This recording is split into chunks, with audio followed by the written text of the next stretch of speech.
जय हिंद दोस्तों, मैं महेंद्र शर्मा स्वागत करता हूं वन वर्ल्ड हिंदी में आपका। उम्मीद करता हूं आप खुश और स्वस्थ है। दोस्तों आइए दिखाते हैं पाक मीडिया की एक और लेटेस्ट डिबेट, जिसमें कैसे पाकिस्तानी भारत के साथ जो इमरान खान ने कंपैरिजन किया था, क्योंकि अभी हाल ही में मुद्दा चल रहा है पाकिस्तान में बहुत भयंकर तरीके से। जो महंगाई है वो पाकिस्तान के लोगों को बहुत ज्यादा परेशान कर रही है और उसका कोई भी हल पाकिस्तान से निकल नहीं पा रहा है। तो इस डिबेट में सीधा सीधा जिक्र किया गया कि पाकिस्तान ने कैसे, इमरान खान ने कैसे कंपैरिजन भारत के साथ कर दिया, जबकि भारत की प्रति व्यक्ति आय सबसे ज्यादा पाकिस्तान के लोगों से ज्यादा है। दूसरा, डॉलर का कंपैरिजन किया जिसमें वो 75 रुपए डॉलर भारत में चल रहे हैं, जबकि पाकिस्तान में अभी उछल के डॉलर के रेट 180 तक छलांग लगा देता है। कोई कंट्रोल का कोई सिस्टम ही नहीं। तीसरा, इन्होंने भारत की जो रिजर्व है उनके ऊपर भी बहुत अच्छा डिस्कशन किया है। उन्होंने बताया है कि भारत के इतने रिजर्व है कि वो अपनी इकोनॉमी को स्टेबल और बहुत स्ट्रॉन्ग तरीके से वर्ल्ड इकोनॉमी में स्टेबल रख सके।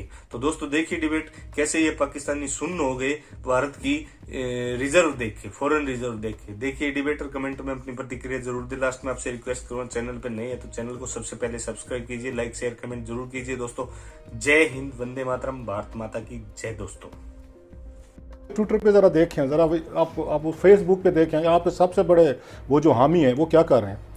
दो तीन चीज़ें हैं।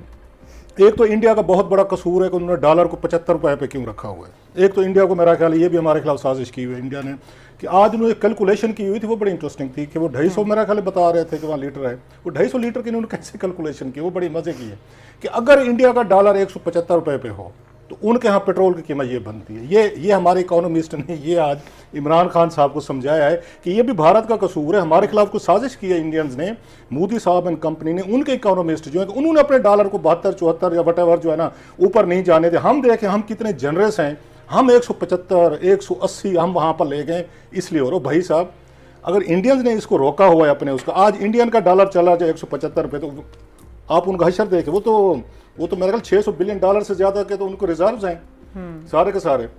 120 बिलियन, ये पीनट्स वाली बात मुझे भुट्टो साहब सारी वो याद आ गई, जनरल जिया साहब याद आ गए, जिनसे पॉलिसीज इमरान खान साहब की बड़ी मिलती हैं, सोच भी मिलती है, अप्रोच भी मिलती है।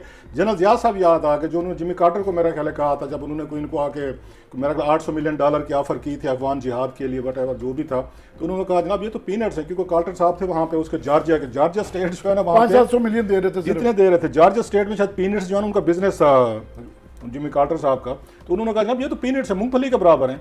120 बिलियन, ये मजाक किया आज आपने लोगों के साथ। मतलब 22 करोड़ की आबादी है, चलो मान लेते हैं जिस मुल्क को 50 या आपके फीसद जो हैं या 12 करोड़ के करीब लोग अमीर हैं, 12 करोड़ जी बहुत अमीर हैं, बड़ा पैसा है उनके पास, और 6 उनकी डिजिट्स में सैलरी निकाल दें, ये बाकी भी 12 करोड़ पे तकसीम करें, कितने 100 रुपये पर बंदे को पड़ता है। ये हिसाब तो दे, मजाक बंदा करता है, थोड़ा सा तरीके से करता है, कोई बंदे को हंसी ना आए, चलें थोड़ा सा कर लें।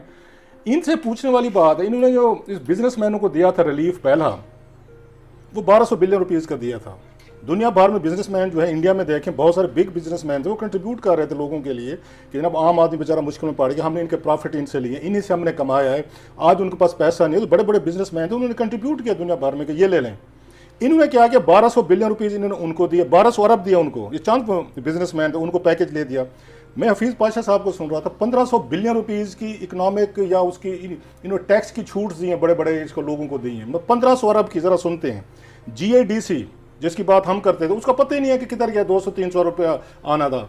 और अल्लाह का शुक्र करें कि केस हम सुप्रीम कोर्ट से जीत गए थे, नहीं तो इन्होंने हमारी नेशनलिटीज़ इन्होंने ख़त्म करके हमारे ऊपर केसेस करवा देने थे इमरान खान साहब ने, कि इन 4 लोगों ने बैठ के हमारा ये बहुत बड़ा नुकसान किया। कभी आपने सुना है GADC का पैसा जो आवाम से लिया हुआ था वो किधर गया आपका? एक तरफ तो ये हैं, अल्लाह तल्ला को तरफ आते हैं ज़रा थोड़े।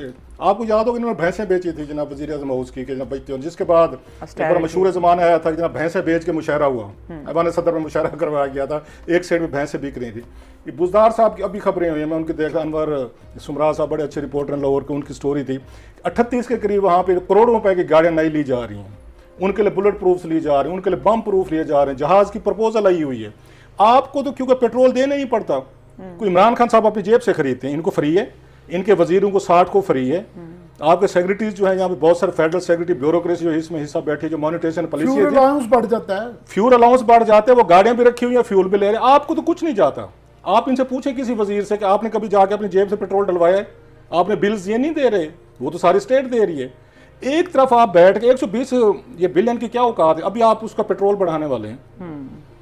उसका तो हमें बताएं कितने बिलियन रुपीज आप वहां से 1.5 रुपए यूनिट बिजली का बेस प्राइस पे बढ़ा रहे हैं। आज फिर आया हुआ था कि जनाब ये हुकूमत फिर का डेली बेसिस पे बिजली की कीमतें बढ़ाना शुरू हो गई, गैस की बढ़ाना शुरू हो गई, डॉलर की आपकी वहां पे चली गई। ये मजाक, इट्स ए जोक। हाँ, कौम को इतनी जरूर मुबारकबाद होनी चाहिए कि 10-12 दिन बाद आपके पूरे मुल्क में हंगामे हो रहे थे, या सैकड़ों के करीब बेचारे पुलिस वाले जख्मी हुए गए थे, जहाँ शहीद हुए, वजीर आजम गायब रहे, कहीं पे नजर नहीं। पहले तो कौम को मुबारक हो, आज बड़े मतलब 15 दिनों बाद आखिरकार पाकिस्तान के प्राइम मिनिस्टर का आपको चेहरा मुबारक नजर आया। कोई जिक्र नहीं किया कि अच्छा थोड़ी सी सिंपथी कर लेते आप उन पुलिस वालों से, उनकी फैमिली से, उनके बच्चों से। वैसे तो कंपैशन की बड़ी कहानियां रामलीला नौटंकी हमें समझाई जाती, कंपैशन, रियासत मदीना में दर्द दिल। आज आपके लिए 2 लफ्ज भी नहीं थे, आप पुलिस के लिए, शोहदा के लिए, बच्चियों के लिए जो वहाँ यतीम हुए, सारे कुछ हुए, कि 2 मिनट चलो लिप सर्विस, इनकी लिप सर्विस होती है। हुक्मरान बुनियादी तौर पर ये बेरहम होते हैं, ये दुनिया भर की मैं बात कर रहा हूँ, इनमें कोई मतलब है आप उनके बुक्स पढ़ लें, बहुत सारी चीज़ें, बंदे मरवाना, मरना, करना, कराना, इनके नज़दीक ये कोई नहीं होता। एक बिजनेसमैन का मैं सुन रहा था इंटरव्यू, ये कामरान खान साहब के साथ कल, बड़ा अफसोस हुआ मुझे सुन के। उन्हें भी 8-10 पुलिस वाले मरा जाते हैं, क्या फ़र्क पड़ता है इससे। ये नेशनल टीवी पे बैठ के बहुत बड़े बिजनेसमैन कह रहे थे, मैंने खुद उनका क्लिप सुना है, वो माप होता है, ये किसको पहचाने, किसको पकड़ें। आप लोगों के घर में कोई इस तरह खुदा ना खासा किसी के साथ हो तो फिर आप यही अल्फाज कहेंगे। वो कहते हैं जिस तन ला के वो तन जाने। अब टीवी पे बैठ के बातें कर रहे हैं कि जनाब खैर है 8-10 लोग मारे गए, क्या फ़र्क पड़ गया। ये जब आपके अप्रोच, और वो इमरान खान साहब के सबसे बड़े करीबी हैं, वो इमरान खान साहब के सबसे बड़े ज़्यादा काउंसलिंग भी करते हैं उनके, बल्कि इमरान खान साहब के फैसलों पे आके इम्पैक्ट भी करते हैं। तो मुझे काजी सईद याद आ रहे हैं, वो दोस्त मेरे से हम शो इकट्ठे करते थे, वो कहते थे नवाज शरीफ साहब की हुकूमत में कि ये ठेकेदार फ्रेंडली हुकूमत है। ये जो हैं, ये इन्होंने आके जो बड़े बड़े बिग बिजनेसमैन हैं, बिल्डर्स, हाउसिंग सोसाइटीज, माफियाज, ये उनके फ्रेंडली हैं। मतलब 120 अरब की औकात क्या है जब आप पेट्रोल की अभी आपने कीमतें बढ़ाई हैं, अभी बढ़ानी है डॉलर की वजह से। मैं फिर रिपीट कर रहा हूँ, 4 चीज़ें आपके कंट्रोल में नहीं है ना, तो लोगों को बेवकूफ़ बनाना बंद करें। और हमें मत बताएं कि जर्मनी में इतनी महंगाई है, यूके में इतनी, अमेरिका में इतनी। हम पाकिस्तान में रहते हैं जनाब, आप हमें पाकिस्तान के मुताबिक, हालात के मुताबिक, हमारी सैलरीज के और हमारे जो इनकम सोर्सेज हैं उससे कंपेयर करके हो रहे हैं ना, जो हमें तनख्वाह मिल रही है वो तो आधी से भी कम होती जा रही है डेली बेसिस पे। आपने फिर अपने खर्चे कितने कम किए, आप वहां से महलों से निकले हैं, आपका कोई हमें नजर है, नई गाड़ियां आपके अभी लेना आप शुरू हो गए, आपके अलाउंसेस बढ़ रहे हैं, आपकी तनख्वाहें बढ़ रही हैं, आपकी सारी चीजें बढ़ रही हैं। लोगों से पेट्रोल के, बिजली, गैस के उनके पैसे लेके उसके बाद कहानियां सुनाने आ जाते हैं। 120 अरब एक जेब से निकालते हैं, दूसरी में डाल लेते हैं। तो मेरे लिए तो ये सबसे ज़्यादा अफसोसनाक था कि आप आज आए 15 दिन बाद, आपने चेहरा मुबारक दिखाया है, आपके मुंह में 2 अल्फाज नहीं हैं उन फैमिलीज़ के लिए जो आपके लिए लड़े हैं, जो खड़े हुए हैं, जिन्होंने आंसू गैस फेस किए हैं, गोलियां फेस किए हैं, डंडे फेस किए हैं, वो माप के हाथों वो गए हैं, मारे गए हैं। उल्टा आप उन्हीं के साथ पॉलिटिकल अलायंस बनाने की आप अंदर खाते डीलिंग कर रहे हैं। और वो जो इजाज चौधरी हैं इनके वहाँ पे लाहौर में, वो कह रहे हैं मैं गुलदस्ते लेके जाऊँगा, जिनकी पार्टी ने पुलिस वालों को मारा है, जो जख्मी हुए हैं, उनकी आपकी पार्टी के लोग, आपकी पार्टी का सेनेटर जो है वो गुलदस्ते लेके जाएगा। तो मींस कि आप में और उनमें तो कोई फर्क नहीं रहेगा। इसके बावजूद भी आवाम अगर खुश है, और बकौल मेरे आमिर भाई के आंख बच गई है, तो ठीक है जनाब, आंख आमिर साहब से इसका जवाब लेना जरूरी है, क्योंकि ये जो पॉजिटिव साइड ऑफ पिक्चर है, ये पॉजिटिव इतनी नजर नहीं आ रही, न्यूट्रली स्पीकिंग।